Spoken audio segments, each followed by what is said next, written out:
I'm Lee Evans from SearchMarketingGurus.com. I'm here today to talk to you about optimizing your images for search engines. Matt Cutts of Google earlier today put out a video that explained how to use the alt attribute in an image tag to help the search engines to understand what your image is about. He also explained that it's not only for the search engines, but it's also for people with disabilities who use readers for understanding what is on a page. The readers will actually read this alt attribute to understand what the image is about. Now, along with Matt's tip, I'd like to add 4 more tips that can help you optimize your images for search. So, we have Matt's first tip, which is the alt attribute.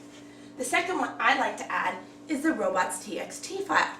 The robots.txt file lets the search engines know which directories they can go into and peek at what's in the actual directory.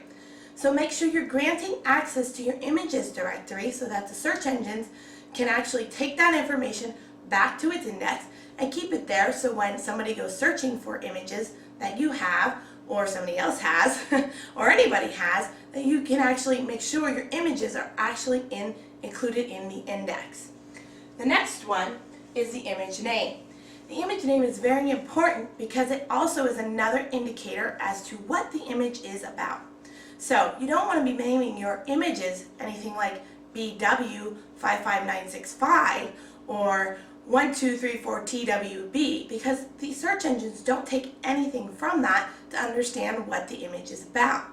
So if your image is about a blue widget, or it is of a blue widget, you want to make sure you're naming it blue-widget.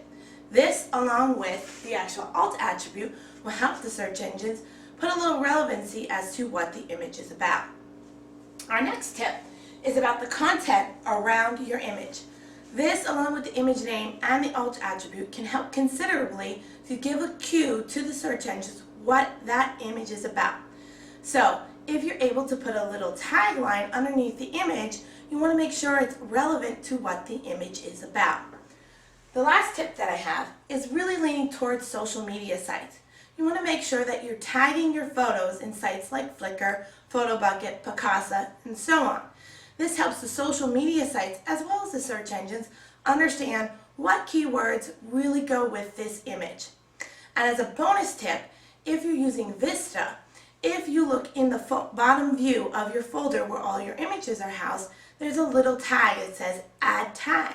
You can actually add keywords to your pictures through this little tag piece that Vista offers.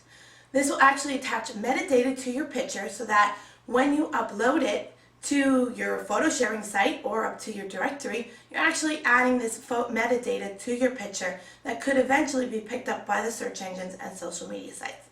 So there's your 5 tips for today, all courtesy of Matt, for courtesy of Search Marketing Gurus, and that's what I have for you today. Have a great day. Visit SearchMarketingGurus.com.